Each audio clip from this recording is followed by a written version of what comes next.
Dinamikên psîkososyal yên Seyidxan û Alîcan. Dr. Abdullah Polat. Di salên destpêkên serdema piştî Komara Osmanî de civakên Kurd li gelek goşeyên Rojhilat û Başûrê Rojhilatê Anatolyayê bi polîtikayên zordar û modernîzekar ên hikûmeta navendî re rûbirûman. Di heman demê de gelek pratikên eşîrî û serhildan derketin holê. Çîroka Seyidxan û Alîcan ne tenê kronolojiyeke berxwedana çekdarî ye.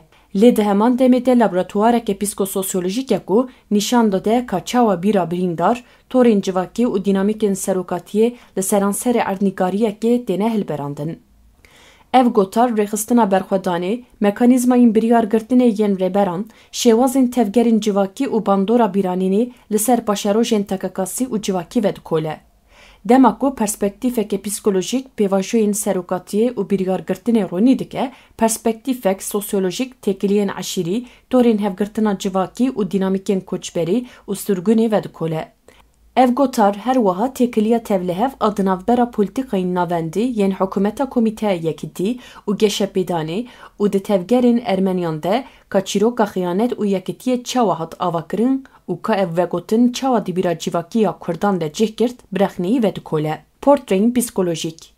Seyidxan weke rêberekî xuya dike ku bi salan bi ezmûna şer hatiye şekilkirin. Ew pir caran bi aqilmendî û biryardariya xwe di şer de tê naskirin.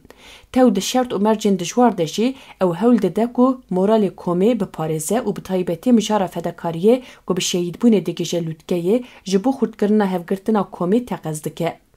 Motivasyona wî ne tenê bi dijmin re şerkirine, ew di heman demê de di bîra civakîya Kurdan de ji bo nirxên wekî dilsozî, rûmet û parastina malbatê hemwatiyeke hemdem temsîl dike.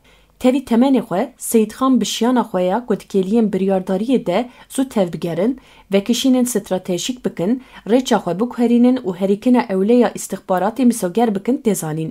Lê belê wêneya wî di heman demê de fikareke serdest a ewleyiya komê bi her bihayê misoger bikin aşkere dike. Herçend ev fikar carnan dibe sedema biryarên xeternak, ew di dawiyê de ji bo parastina yekîtiya komê xizmet dike. Alîcan pêleke serokatiyê ya cuda temsîl dike. Di ciwaniya xwe de ew wekî şervanekê xwedî ezmûn û lîstikvanekê stratejîk derket holê. Motivasyonên Alîcan bi piranî hêla hesta parastinê li dijî dijminên derveyî vê têne şekilkirin. Her wiha berxwedana li hember dînamikên civakî yên herêmê yên ji ber zextên dewletê bandor bûne temsîl dike. Herçend kesayetiyek rîskgir di pêkatiya psikolojîk a Alîcan de diyar be jî ev xetere pir caran wekî pêwîst ji bo domandina komê tê dîtin. Di keliyên biryardariyê de Alîcan wekî jiyatiyek operasyonel û ku dikare çareseriyên bilez li ser erdê hilberîne tê dîtin. Ciwan û xizmên ku dibin sîwana her du rêberan de dijîn, rasterast bi biryarên wan ve girêdayîne ku nîşan didin ku torên malbat û xizmtiyê hêzek sedemî ne ji bo domdariya berxwedanê. Travma bir û nasnameya civakî. Di keliyên berxwedanê yên li dijî dîktatoriya desthilatdariya navendî de kes û kom pir caran birîneke psikolojîk dikişînin ku pir caran wekî birîneke exlaqî tê binavkirin. Hilweşandina hesta wan a edalet, bawerî û wateyê. Di çîrokên Seyidxan û Alîcan de travmayên wiha hem dasta tekakasî de û hem jî di bîranînên kolektif de deng vedidin. Windayên ku ji ber trajediyê şehîdbûna hevalan û windayên giran ên ku ji hêla dijmin ve hatine kişandin, hesta em di vê dinyayê de ne koman xurt dikin. Lê belê travma di heman demê de motora avakirina nasnameyê ye jî. Ji aliyekî ve êşa ku tê jiyîn yekîtiyê pêş dixe, ji aliyê din ve jinû ve avakirina nasnameya civakî bi rêya zelalkirina sînorên di navbera kesên bi me re û yên derve de pêktî. Stran û destanên gelerî yên ku ji nifşekî bo nifşekî din têne veguhestin, îfadeya sembolîk a vê bîranînê ne. Ew ne tenê êşî vedigihezînin, lê di heman demê de lehengên berxwedanê jî nemir dikin û berdewamiya bîra kolektif misoger dikin. Çarçoveya sosyolojîk. Tevgerên berxwedanê pir caran li ser torên civakî yên demdirêj û pirqatî têne avakirin.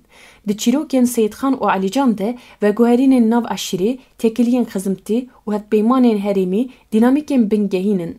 Eşîr çavkaniyên rêxistinî, lojîstikî û exlaqî yên berxwedanê ne. Ev girêdan di heman demê de hêzeke berxwedanê ya xwezayî li dijî mekanîzmayên kontrola dewletê de afrînin. Di vê pêvajoyê de hevgirtina di navbera gundan û parvekirina pêdiviyên bingehîn ên wekî av, xwarin û stargeh di rewşên şer de roleke girîng dilîzin. Lêbelê ev avayî di heman demê de reqabetên herêmî û xetereyên ewleyiyê jî diafirîne. Nezelaliya li ser kîjan eşîr an eşîr dê bi kîjan alî re be dikare hevrêzkirina çalakiyê dijwartir bike. Bîra çandî û kevneşopiya dengbêjiyê. Dengbêj fonksiyona tomarkirina bîranîna berxwedaneke wisa pêk tînin. Destanên devkî, qehreman û stratejiyên berxwedanê tînin bîra xwe. Ew her wiha bîra civakî ji bo berjewendiyên hemdem ji nû ve ava dikin. Di vî warî de kilamên wekî axa an weylo ne tenê îfadeyên hestiyarî ne. Ew amûrên ku birêya wan stratejî, qurbanî û trajediyan vediguherînin zimanekî sembolîk. Di vî warî de ev fonksiyoneke berxwedana psikolojîk pêk tînin. Ew dihêlin ku civak di demên dijwar de hêvî û xwebaweriya xwe biparêze. Çarçoveya siyasî û navneteweyiya pêvçûnê. Bîra çandî û dînamîkên herêmî jî bi siyaseta navneteweyî ve girêdayîne. Ji peymana Berlînê vir ve têkiliyên hêzê yên di navbera tevgerên Ermen û civakên Kurd de bandor li ser stratejiyên aktorên li herêmê kirine.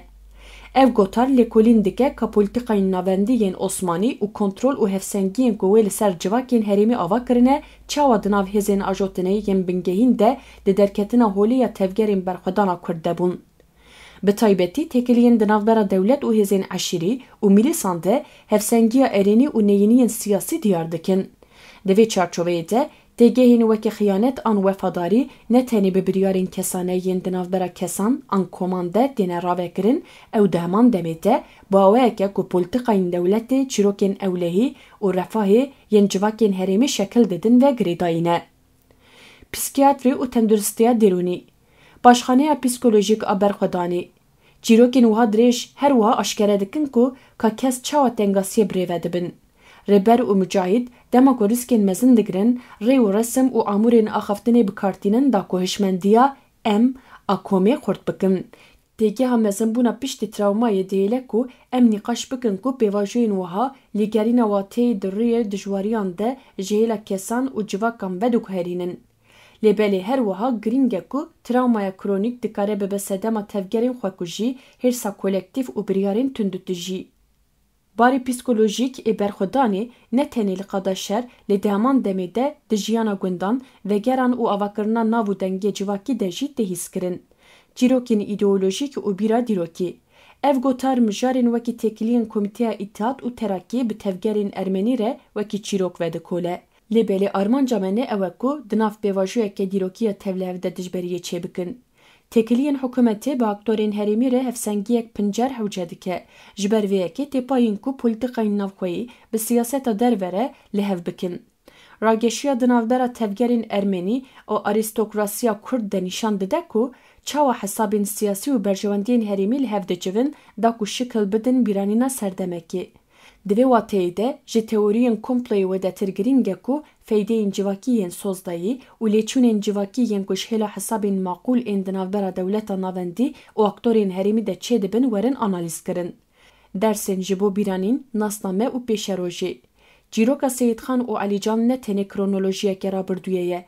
Ew têkiliya bîranîna civakî, nasname û çarenûsê nîşan dide. Ji hêla psikolojîk ve dînamîkên di navbera serokatiyê, trawmayê û berxwedanê de stratejiyên mayînde yên komê diyar dikin. Ji hêla sosyolojîk ve girêdanên eşîrî, torên xizimtiyê û hewcedariya ewleyiya civakî, domdariya berxwedanê mîsoger dikin an jî qels dikin. Di vê çarçoveyê de dema ku vegotinên me yên dîrokî ji nû ve têne nivîsandin, divê baldar be ku aliyên cihêreng ên berxwedanê li dijî dewletê, dînamîzma civakî û pêvajoyên psikolojîk ên kesan di çarçoveya holîstîk de werin çareserkirin. Di nêzîkatiya li hember Ermeniyan de bûyerên dîrokî pirqatîne û dijberiya yekalî dikare bîranînê xirab bike. Berova jî vê, ev pêvajo wekî neynikekê ji bo têgihiştina encamên civakî yên polîtikayên dewletê kar dikin. Lêkolîna komployan bi awayeke dîrokî ji bo têgihiştina ka têkiliyên hêzê çawa dixebtin kêrhatiye. Lêbelê sedemên rastîn û xwediyên berjewendiyê li pişt wan pirqatîne. Di vê çarçoveyê de serhildana Seyidxan û Alîcan ne tenê desthaneke qehremanî ye, ew di heman demê de nîşaneyek berbiçav a pêvajoyek hilberîna bîra civakî, rêwîtiyek pêşketina serokatiyê û pêvajoyek avakirina nasnameyê ye.